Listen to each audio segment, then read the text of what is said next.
हई भोजपुरिया पाठा हो, पिहिले दूध दही माठा हो।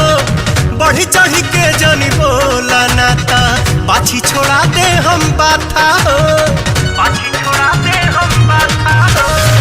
हई भोजपुरिया पाठा हो, पिहिले दूध दही माठा हो। बढ़ी चढ़ी के जनी बोला नाता, पाछी छोड़ा दे हम बाथा हो। हवे शेर के जिगरी त जानत नगर बा, आधा जिला घर बा त कौन बात के